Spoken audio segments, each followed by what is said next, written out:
Buenos días, tengan todos y bienvenidos a esta entrega del día de hoy. Aquí estamos para nuestro compromiso habitual a esta hora. Llueva, truene o ventee. No fallamos, porque es un compromiso de geopolítica de aquí hasta las 9 de la mañana. Gracias por estar con nosotros, que ustedes tampoco fallan nunca. ¿De verdad, Leandro? No. Así que buenos días a todos los amigos y las amigas televidentes de Geopolítica. En esta mañana de los días especiales de la semana. Hoy es miércoles y hoy es un día de ello. Sí. Hoy, además de escuchar y ver a Geopolítica, puede disfrutar de la columna de Nelson Encarnación, que valga la promoción en el periódico El Caribe. Así que, y en el digital, el correo. El correo, claro, correo. sobre todo. Sí, sobre todo. Así que, buenos días, listo, convencido y preparado para seguir haciendo comunicación de compromiso. Y obligado. Sí. Mira, a propósito de la columna mía del día de hoy. Atención a la franja que va de la feria, del centro de los héroes, hasta el kilómetro 12 y toda esa zona por ahí. Yo hablo de la necesidad de que en el terreno del Majarichi, que tú conoces, ¿verdad? Sí, sí. Que está ahora está en el tapete de que el ayuntamiento o el Estado ha adquirido esta negociación para adquirir esos terrenos. Son unos 55, 60 mil metros, un terreno bastante amplio, para supuestamente el ayuntamiento construir un centro recreativo. Nadie sabe lo que es un centro recreativo. Ahora yo digo que no es mía la propuesta, sino que yo le doy un poquito de calor. Es una propuesta básicamente de uno de los regidores de esa zona. Creo que apellido Báez, que ha planteado, lo dijo muy tranquilamente, ¿verdad? No ha tenido esa exposición, pero yo aprovecho y la agarro y le digo al presidente que ahí, en vez de construir un centro recreativo que nadie sabe de qué se trata, que ahí hay terreno suficiente para construir un gran hospital. Que no lo hay en la zona. O sea, nos ubicamos en el Robert Reed, más cerca frente a la Cancillería, donde estaba el llamado Radio Patrulla. Ahí está el hospital de la policía, pero ese es el hospital de la policía. Y el otro es infantil. Y el otro es infantil.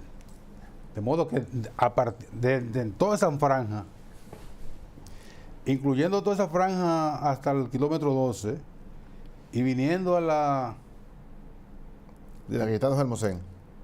No, Cayetano Hermosén, hasta la 27, solo hay 2 clínicas privadas y ningún hospital.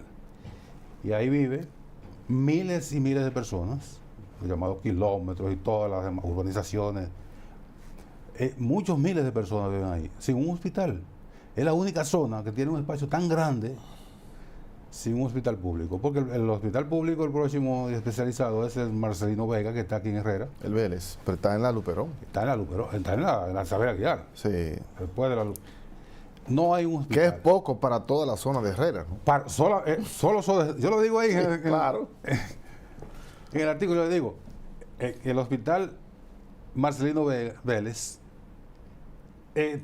está desbordado solamente con todo el entorno que tiene. Claro. Entonces, todo el que necesite salud, sobre todo salud provista por el Estado, tiene que movilizarse a los hospitales que están en la zona norte de la capital. Entonces, aprovechen ahí y si no hay recursos suficientes del presupuesto, para eso aplaudimos con todas las... Un préstamo. Un préstamo. Pero claro que sí. Un préstamo. El terreno ahí además puede ser construido con las herramientas tecnológicas que tenemos hoy. Claro. Que ya es más fácil el territorio. Es más compacto. Los controles, todo eso viene integrado en el propio edificio, que no hay que... sí, sus instrumentos de desecho, su higienización, sus otras, vienen compuestos en los hospitales ya. Todo está ahí. Sí. Estamos hablando de 60 mil metros cuadrados. Sí, y ahí hay un espacio bastante... Bueno, hay un play ahí. Hay un play. y hay muchísimos talleres de mecánica y hay terrenos baldíos que no se usan nada. De modo que esa es una sugerencia, casi un reclamo al presidente, que en vez de construir eso que digo, que es un centro recreativo que no se sabe, el ayuntamiento lo va a construir. ¿Centro recreativo de qué? Un parque de diversiones. No se me ocurre nada Ya. de lo que vayan a construir ahí. Un hospital para esa zona. Sí, es muy atinado eso. Le pueden poner el nombre de cualquier médico que haya ejercido por ahí, que más personalidad de este país. Pudiera sugerir cualquiera. Ya los grandes médicos dominicanos tienen, No tenemos de sobra. que han muchos fallecido, médicos. tienen el Hugo Mendoza, que fue el padre de la pediatría ahí en Y ese un hospital. maestro. Un maestro. Sí. Eh, Ney Arias. Neyaria, El padre Marcelino de la Vélez, neurocirugía, sí. Vinicio Calventi, Sí. Nelson Astacio. Y seguimos mencionando Almanzar, el que está allá en la ciudad sanitaria al lado del Neyaria. Sí. Darío Contreras. Darío Contreras. Grandes médicos. Y ahora le pusieron al apellido Tolentino Dit. Mario Tolentino Mario Díaz, Tolentino Dit. un Sí. gran neurólogo, Claro. neurocirujano. Y Ya, ese hospital ahí es una necesidad que se lo agradecerían al presidente. Toda esa gente que vive en los llamados kilómetros y otras zonas, reitero, que llega por ahí hasta el 12 de Jaina. claro, yo pienso que eso debería nosotros asumirlo como una bandera y para difundirlo, porque la mayoría de gente no conoce eso No. de Maharishi. Bueno, conoce que Maharishi Maharishi está ahí abandonado. Sí, tecnología Maharishi del campo unificado era un modelo de estudio, Era un modelo educativo. un modelo educativo que se quiso aplicar ahí aquí en República Dominicana, se construyó el escenario, pero nunca funcionó. Funcionó un tiempo, pero vino y chocó con la educación tradicional de la República Dominicana. Una educación concebida para que la gente no aprenda nada. Sí. Y entonces no le aprobaron el método. Y eso quedó abandonado. Entonces yo no entiendo cómo hicieron esa construcción sin haberle aprobado el método. Pues estuvo funcionando un tiempo. Sí. Le prometieron la aprobación. ¿Tú sabes quién estuvo al frente de ese proyecto? El colega que falleció hace poco, Alberto Mengual. Alberto Mengual. Yo lo escuchaba cuando yo era un muchachito en el campo, allá en Fondo Negro. Yo escuchaba todos los domingos el programa. Sea usted el jurado. Sea usted el jurado Sí. con Alberto Mengual. Sí. Todos los domingos yo estaba ahí, mira, en primera fila a las 12 o a las 1 de la tarde. A las 12 era. De mediodía, yo estaba ahí esperando, siendo yo un muchachón, ¿verdad? Sí. En vez de estar jugando chichigua.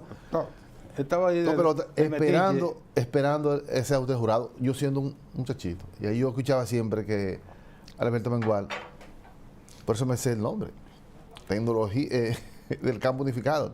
Claro, Tecnología Maharishi del campo unificado. Todo el tiempo que él lo anunciaba. Antes de empezar su programa, él lo anunciaba.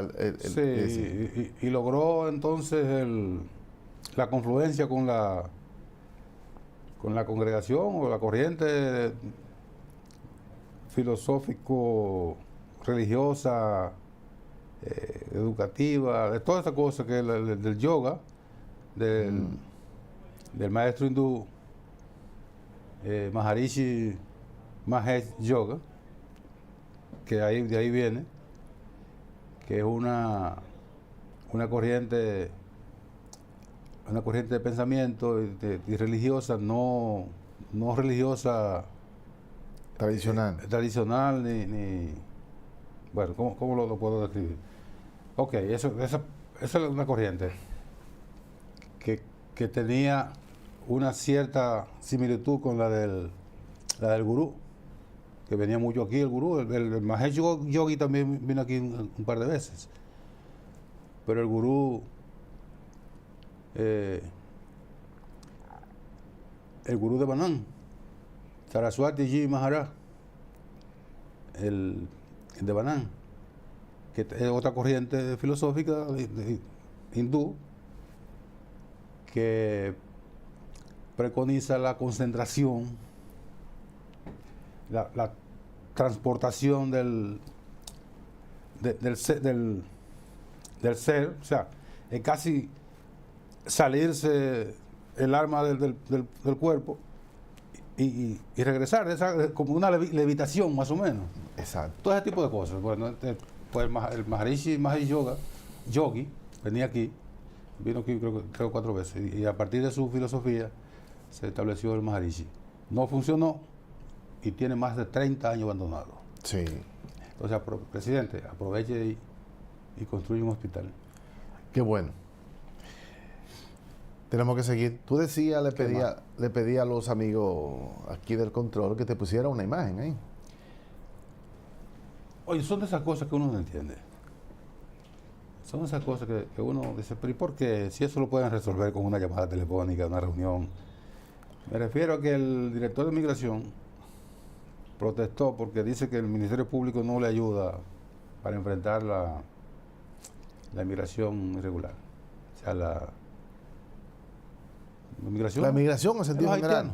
Pero va a decir, es los haitianos. Cuando hablan de aquí de migración. Claro que sí que hablo de los haitianos. Que no les ayudan, entonces que el Ministerio Público, que inmigración está con las manos atadas, etcétera, etcétera. Bueno, ayer le respondió la magistrada Procuradora General de la República, le dice, bueno, pues eso no es cierto. Porque, dice ella, para empezar, los inspectores de migración no necesitan la presencia de un Ministerio Público para hacer su trabajo. No.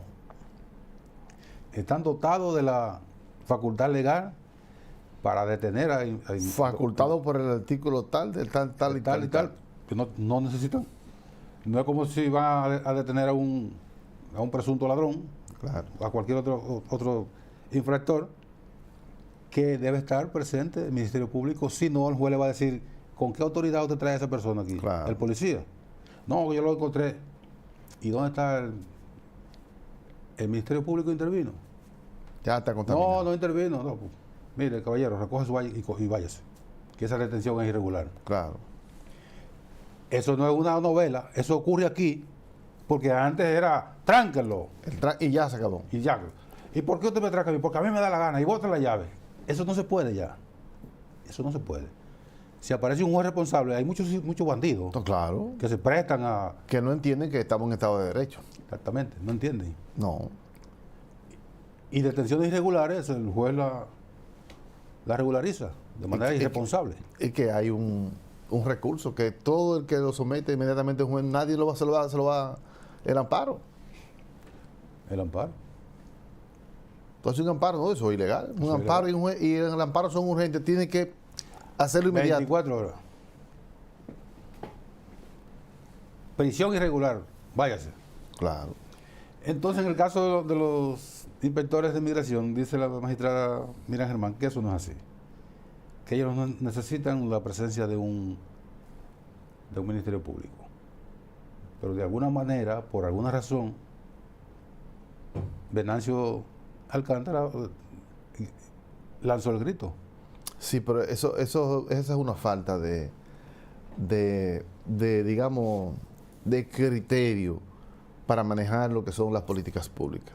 Porque antes de usted decir que no tiene el apoyo del Ministerio Público, primero tiene que mencionar, son 8 cartas, 4 solicitudes que a usted se le hayan negado. De lo contrario, eso no tiene ningún sentido. Exacto. Porque antes de usted decirlo públicamente, ¿por qué no llama a la magistrada, que usted es un funcionario público? Le dice, magistrada, estamos teniendo una dificultad. Sí, tenemos un cuello de botella. No, ¿Qué va a hacer ella? Va a investigar para ver que si eso sí. Claro. Pero públicamente. Entonces, Miriam Germán hizo lo correcto en responderle públicamente. Sí. ¿Verdad? A su falta de criterio sobre el manejo de una cuestión tan importante como la migración. Yo creo que le faltó le faltó gerencia y Faltó entendimiento comunicación. Claro, pero tú no puedes hacer públicamente de un funcionario de tu nivel, del nivel de la Procuraduría, decir que no tiene ni esto ni lo otro. Pero espérate, ahora habría que ver cuál ha sido la razón que ha tenido Venancio para hacer la denuncia. Claro, pero lo primero tiene que hacer la solicitud al incumbente. Pero no sabemos si él lo hizo. Bueno, no, pero si Miriam le respondió. Y yo me sobran los motivos, como diría la canción No, de nos Sabina. sobran los motivos para meter la mano en la candela por Pues medio. claro, Pero, que no se presta para esa vaina. pero, Ahí, de ahí para abajo hay muchísimas cosas que pueden existir. bueno. Yo estoy claro también. Tú entendiste, ¿verdad? Claro que sí. Ah. Claro. Ella no es unipotente ni unipresencia en todos los sitios. Claro. Claro. Hay de todo. Hay Hay- gente que tiene maña desde todos los tiempos. A ella, que nadie le puede sacar una maña, le han hecho muchísima vagabundería por lo bajo ahí. Ella, cuando ella se entera, ¿Y qué hace ella? si es que se entera, Públicamente lo dice, lo Claro. que ella cree. pero a veces no se entera, a veces le solapan toda la información Claro. por ahí. Oye, si una persona ha tenido una carta abierta toda su vida. Toda su vida, como Así juez, mismo. como Claro. Nadie ha cuestionado. Miren, cuando han cuestionado lo ha hecho pública a ella, no yo. No, y cuando lo han cuestionado, se le ha revertido al cuestionador. Sí. Verbigracia. Sí. Y qué bueno que fue así. No, pero no estamos hablando de que fue ayer. Que una funcionaria que vive haciendo vaina por abajo, no, siempre ha sido una carta abierta. No, transparente, total. En más de 40 años de ejercicio de juez. ¿Sabes lo que es esa vaina? No, mira lo que Peleando con, monumento este país. peleando con el poder desde una posición de juez. Así es. Que los jueces generalmente no pelean, o sea, no pueden estar en una disputa pública con nadie. Oye, yo viví una experiencia. Pero le digo al presidente de la República, no, conmigo no. Yo vivía. Le mandó una carta al presidente Sí, Balaguer. a Balaguer en esos tiempos, en el Sí. 73. ¿Tú sabes lo que es eso? Le dijo, si es un mercado, yo no soy parte de ese mercado. Lo emplazó, Busque bien. y Balaguer tuvo que quedarse callado. Claro. Balaguer. Sí. Que Balaguer era un desgraciado, eso no hay que presentárselo a nadie. Pero con las mujeres era muy exquisito. No, Sí. ¿Tú oíste a Balaguer alguna vez en disputa con una mujer? No. La última mujer con la que estuvo a punto de entrar en una contradicción fue una huelga aquella que... Con virtud. Con virtud. ¿Y qué hizo Balaguer? La piropió. Un poema. Desarmó a Virtudes hasta hoy. Sí, Balaguer era Hasta hoy la desarmó. aquí. Vamos a la pausa.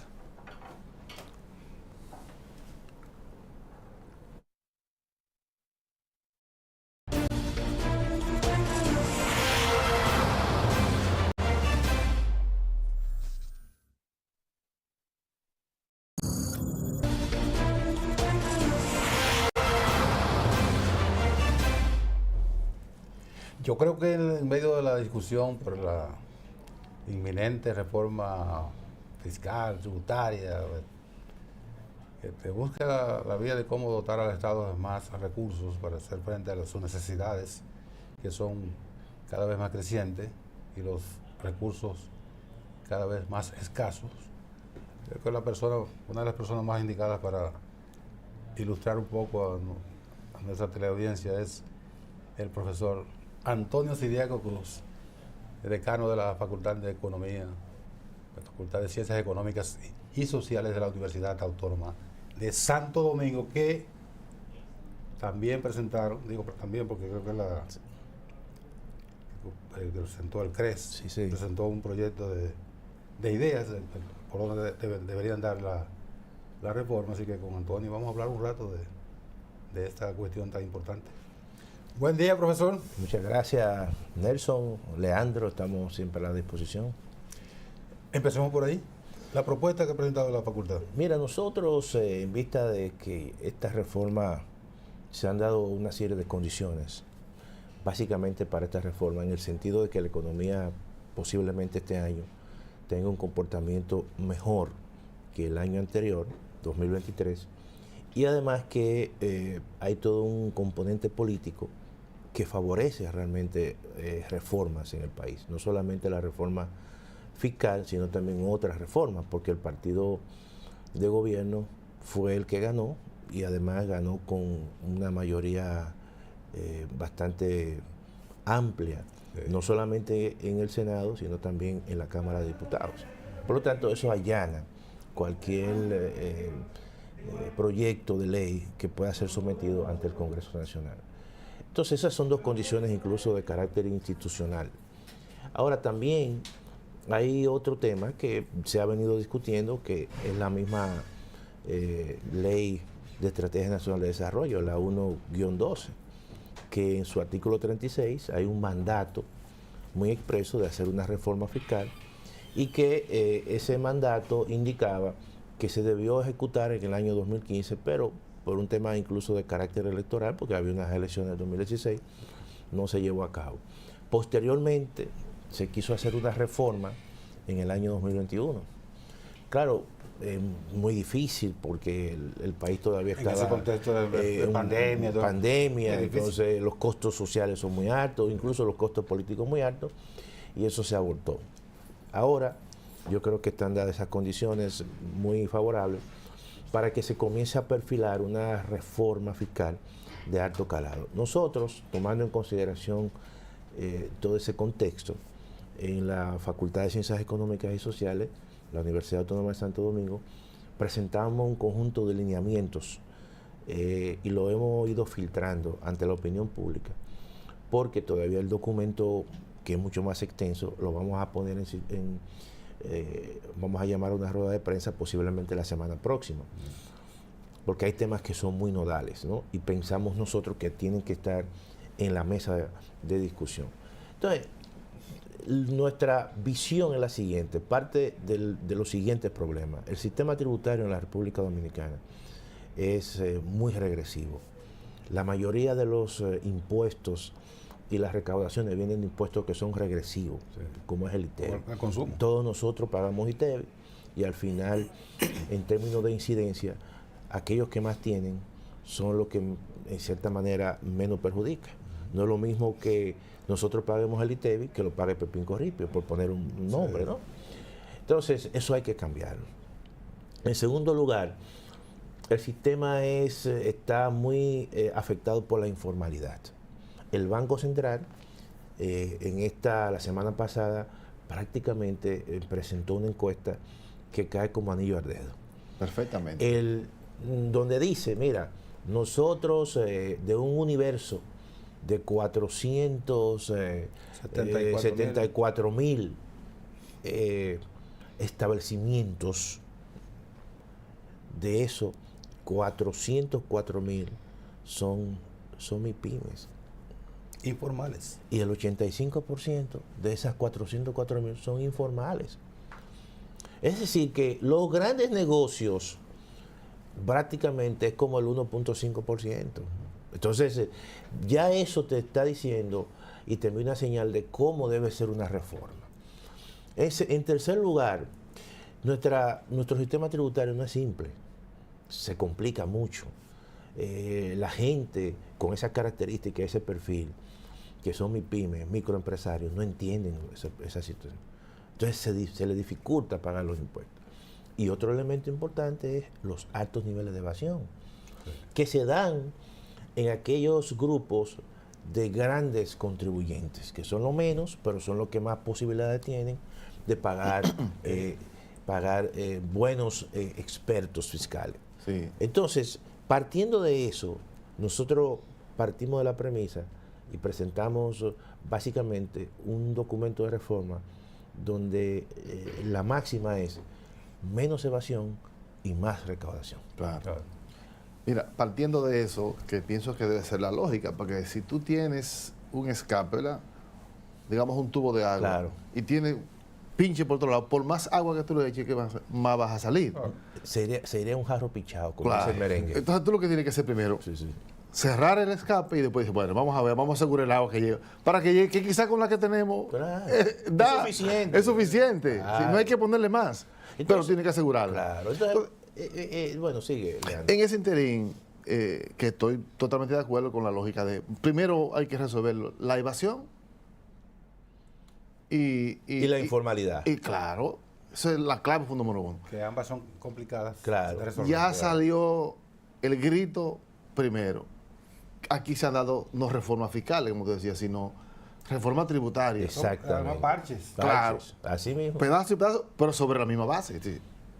¿Qué cosa nueva que permita visualizar una reforma diferente a la que hemos tenido en todos los años es que se requiere ahora? Mira, Ese es el debate. Mira, nosotros... Y sobre eso, Antonio, Sí, para que sí, claro. complemente, ¿qué han identificado ustedes además de reducir la evasión, que no es tan sencillo? Claro, claro. La informalidad. La informalidad, formalizar los informales.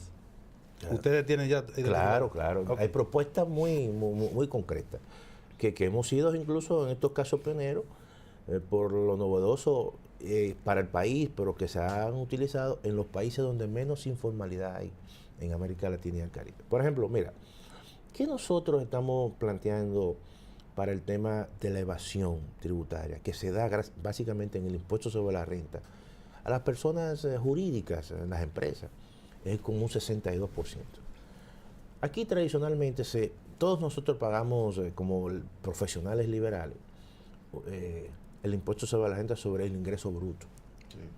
Cuando a mí me descuentan, yo veo mi tabla de descuento en la UAS, mi ingreso menos los impuestos y hay un descuento. Sí. Eso pero sobre bruto. Sí. A las empresas no se le cobra el impuesto sobre el ingreso bruto, sino sobre el ingreso Las neto. utilidades. Las utilidades. Ahora, ¿qué pasa? ¿Cuál es el problema que está ocurriendo? ¿Por qué entonces la evasión es alta en ese nivel? Por ejemplo, una empresa que tenga un ingreso anual de 1.000 millones de pesos y le presenta gastos a la DGI de 500 millones. 1.000 menos 500 son 500. Entonces se le aplica ese 27% a los 500. La DGI recibe 135 millones como recaudaciones impositivas. Ahora, yo le pregunto a ustedes, y uno se hace la pregunta, ¿en realidad esos 500 son los gastos de esa empresa? Muchas veces, y no se pregunta, si son así, ¿por qué hay evasión? Entonces, luego viene la segunda pregunta, no debe ser así, porque hay evasión. Porque si no fuese así, no hubiese evasión. Entonces, ¿qué ocurre? Que los gastos que presentan muchas empresas son gastos abultados. Claro. Son gastos, son ficticios. No, porque muchas de las operaciones que son privadas la incorporan como operaciones de la empresa. Cuando Así yo es. voy voy con mi familia a un restaurante, por poner un ejemplo, y me dice, ¿con comprobantes fiscales? Sí, con comprobantes fiscales.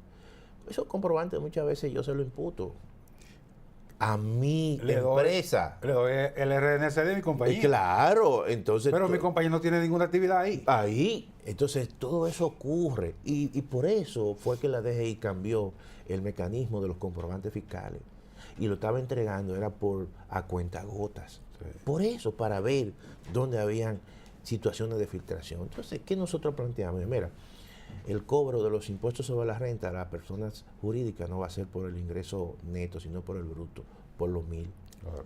Entonces ahí va a ser muy difícil que esa empresa pueda cometer algún tipo de evasión. No, sencillamente tú te vas a olvidar de los gastos, porque tú no tienes la capacidad como DGI de tener un supervisor en cada una de las empresas. Eso es imposible. Eso sincerizarlo por el Entonces, bloque tú general. y ahí, Claro. incluso tú puedes decir, él te puede decir, pero tú me vas a quebrar la empresa. ¿Es cierto? Con ese 27. Entonces tú dices, mira, como tú me estabas pagando 135, yo te voy a poner un impuesto equivalente para yo recibir esa misma recaudación, que sería un 13.5. Sí. Oye, le está bajando la tasa, pero tú vas a recibir la misma recaudación o más, y va a hacer que ese impuesto sea mucho más Y efectivo. tú me transparente. Claro. Claro. Entonces, nosotros estábamos proponiendo eso. Vamos ahora con el tema de la informalidad. ¿Qué pasa con los pequeños contribuyentes? No entienden el sistema. Tienen que pagar, incluso contratar un experto fiscal. Sí, una iguala fiscal. Nosotros proponemos transformar ese régimen simplificado de tributación por un monotributo. ¿Qué significa el monotributo? Que tú vas a pagar un solo monto y que ese monto será un monto fijo y que va a incluir todos los pagos, incluyendo la TCS, incluyendo el impuesto, el Infoté y todos esos pagos que están dispersos en uno solo. Y puede ser mensual, o puede ser trimestral, o puede ser semestral. Y la gente se encargará de distribuirlo. Claro, entonces tú le vas a decir, mire, usted va a pagar a la DGI trimestralmente 25,000 pesos. Y eso es lo que va a pagar ese pequeño negocio. Sí. Y no va a ser, incluso proponemos que no haga una declaración anual, sino sencillamente que se registre en la DGI y tenga su RNC.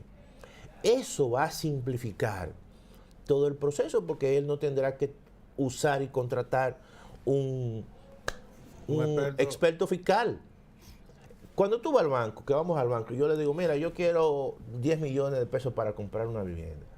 Y yo le hago dos preguntas. Mira, ¿en qué tiempo yo voy a pagar eso? Me va a decir, tú vas a pagar eso en 15 años. Y segundo, ¿cuánto es la ¿Cuánto cuota? voy a pagar? Me dice, 20,000 pesos. Yo no tengo que buscar un experto financiero. Ahí está la tabla. Claro, ahí está la tabla. Yo sencillamente tengo que buscar ese dinero y pagarlo. Entonces, cuando tú le simplificas ese proceso a la gran mayoría del tejido empresarial, que son micro y pequeños y medianas empresas, entonces tú estás induciendo a un proceso de transparencia, a un proceso de inducción a la formalidad. Pero eso debe ir acompañado de un incentivo. Claro. ¿Cuál es ese incentivo? Decir, mira, borrón en cuenta nueva, una amnistía fiscal, ¿verdad? Para que la gente pueda decir, mira, y no sienta que lo van a agarrar, sino sencillamente, no, tú comienzas desde ahora, esto comienza desde cero. Y además, todo ese proceso de pago que se haga, sea bancarizado a través del Banco de Reserva, que se haga sujeto de crédito, que luego entonces que esa persona pueda accesar al financiamiento, que el Estado Dominicano tenga programas y lo amplíe precisamente para las MIPYMES. Mira, Eso. Y ahí desaparece también el anticipo. Entonces ahí voy, con el tema del cambio del cobro del impuesto sobre la renta a las personas jurídicas, necesariamente desaparece el anticipo. Y no hay, Claro. y no hay ninguna afectación al Estado. No, tú puedes va a decir, seguir percibiendo. Claro, porque tú vas a mejorar las recaudaciones. Tú puedes decir lo siguiente, tú puedes decir, mira, el anticipo, como el Estado puede gritar, vamos a hacerlo de manera paulatina, para que no se vea, Claro. sino, mira, en este momento va a ser de manera gradual su reducción, y dentro de un año eso va a desaparecer, o 6 meses eso va a desaparecer. Pero ya la eficiencia del sistema va a ser mucho mejor. Ahora, vamos con el ITEVI. El ITEVI es el impuesto más regresivo que hay. Y ya lo hemos explicado. La tasa del ITEVI es de la más alta. ¿Qué nosotros proponemos? Que se disminuya la tasa de un 18 a un 14. Que la base se extienda, pero nosotros mantenemos las exenciones del ITEVI en los alimentos, en los medicamentos y en la educación. Y entonces, ¿sobre qué base? Entonces, ¿Sobre qué base se va a ampliar la base? Dime. entonces ahí voy. Porque queda poca cosa. ¿ya? Claro, entonces, ¿por qué? Porque la mayoría de los economistas dicen, vamos a bajar la tasa de un 18 a un 10 y vamos a universalizar. Claro, eso tiene un impacto, porque déjame decirte, la mitad de las exenciones tributarias de ITEVI a las personas físicas, ahí está el salario 13, ahí están los alimentos, incluso muchos que pagan tasas reducidas. Ahí están el componente de los medicamentos, ahí está el componente de la salud, ahí está el componente de los libros.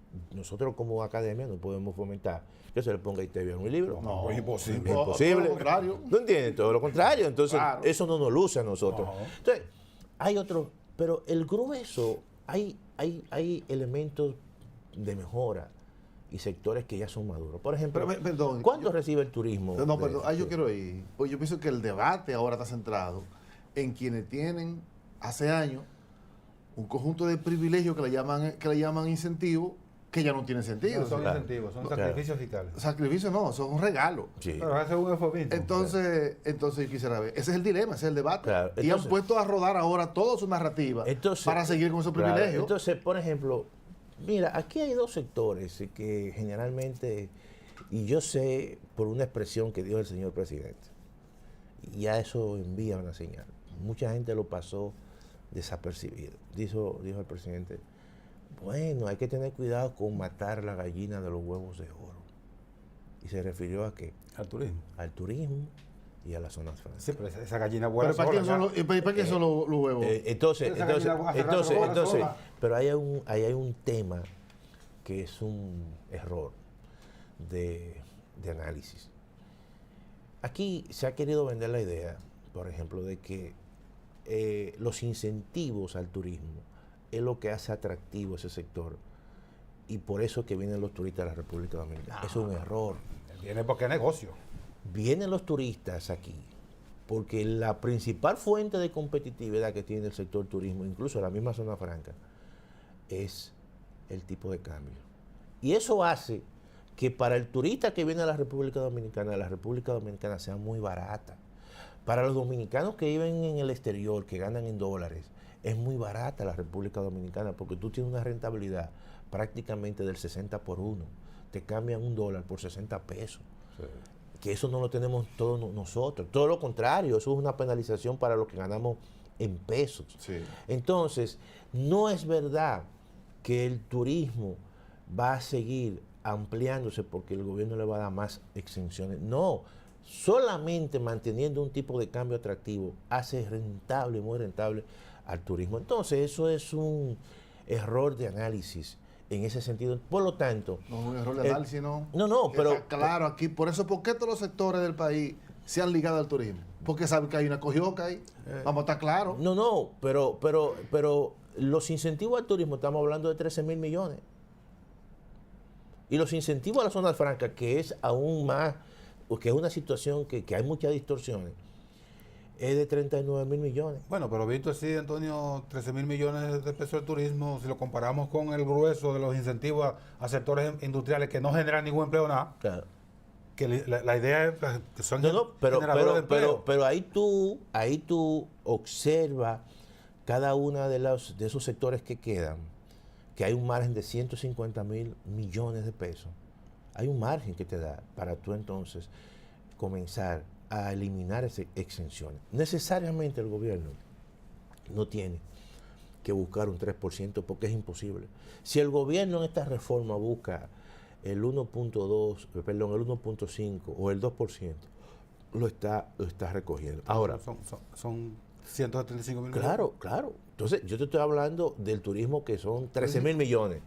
Pero también hay otros sectores ahí que, por una situación de contratos que ha hecho el Estado Dominicano, lo tiene amarrado. No puede agravarlo ya. No tiene amarrado. Por ejemplo, ahí está generación eléctrica, pero ahí está la planta de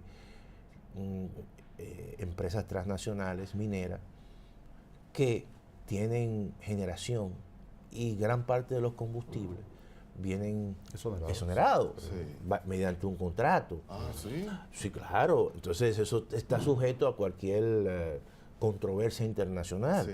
Entonces, o arbitraje internacional. Entonces, todos son elementos que tú tienes que tomarlo en consideración. Ahora, hay que buscar todo el margen posible. Uno.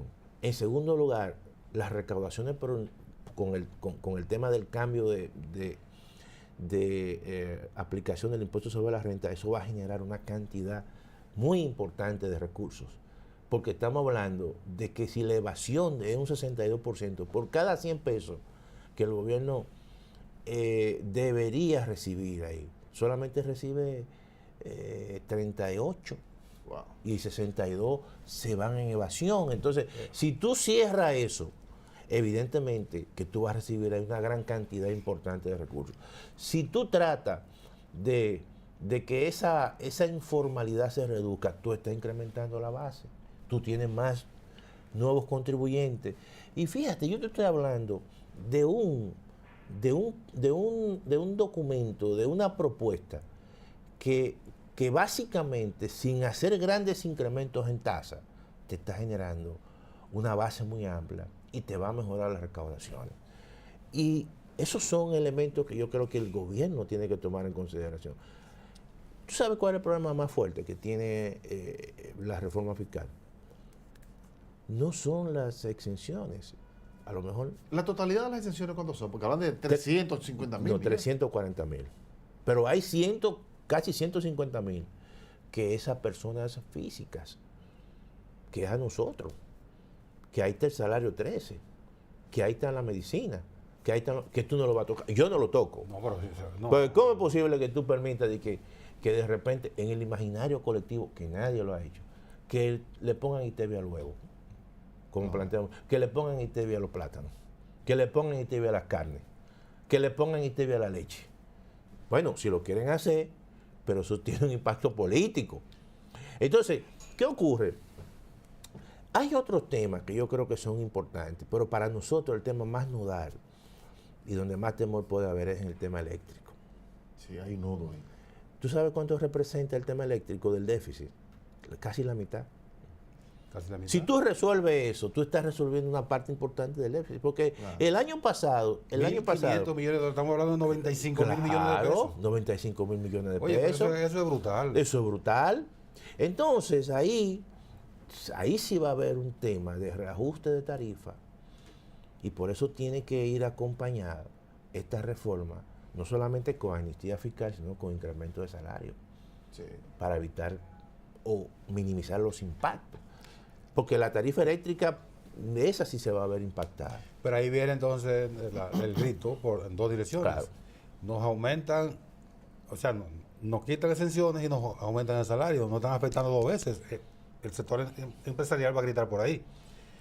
¿Cuál sería entonces el mecanismo de cómo amortizar o amortiguar ese golpe al sector generador de recursos? Porque el sector empresarial es generador de recursos. Bueno, la situación es que lo que el Estado está resolviendo es un problema que hay existente, ¿no? O sea, ¿quién evade?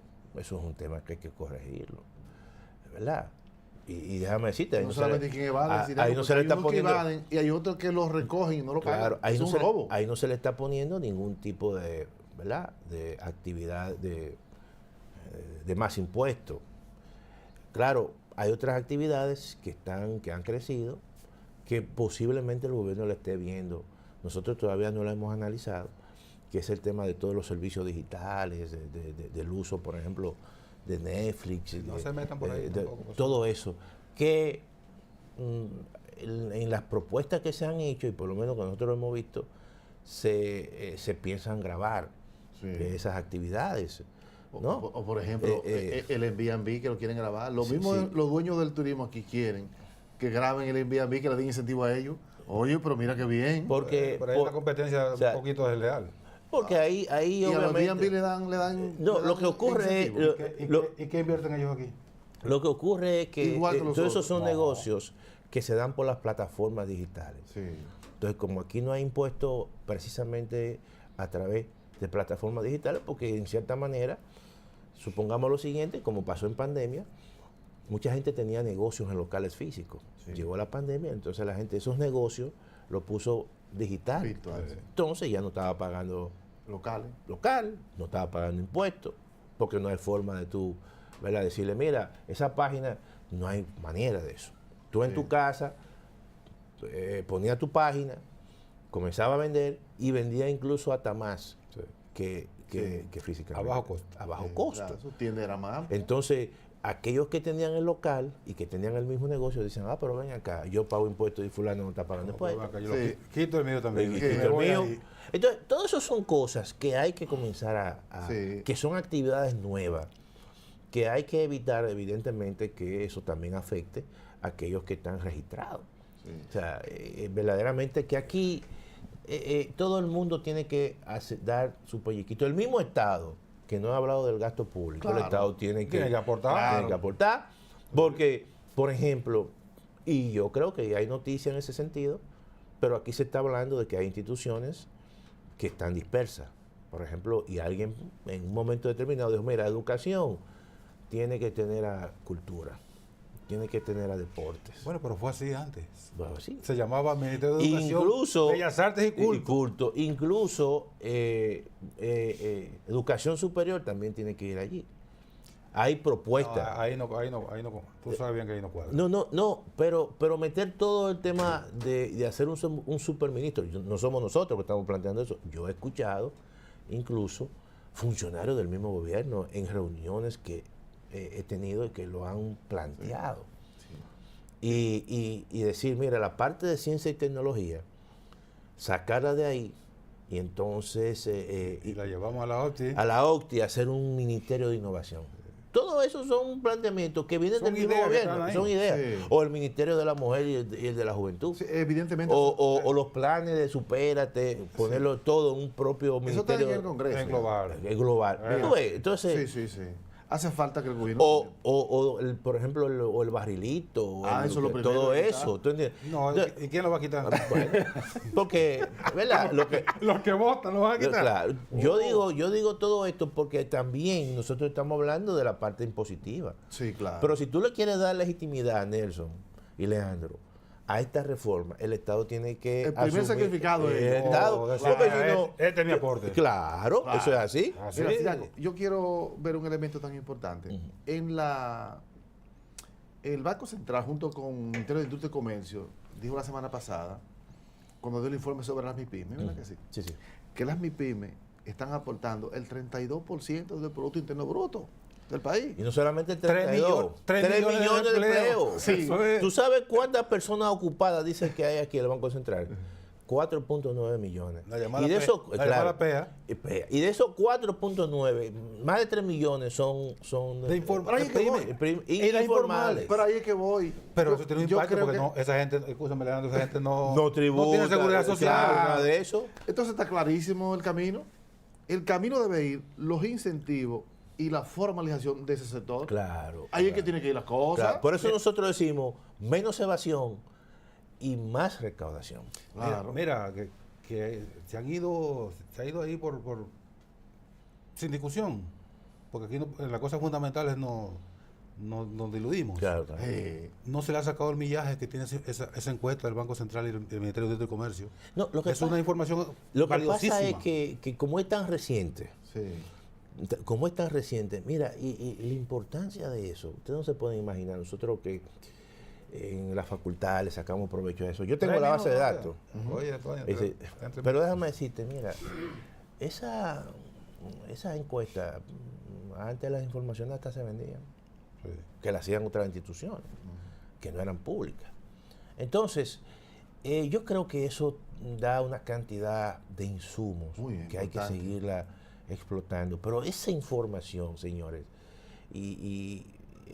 o sea, eso le da una dimensión al tema de por dónde debe Claro. atacarse la reforma fiscal.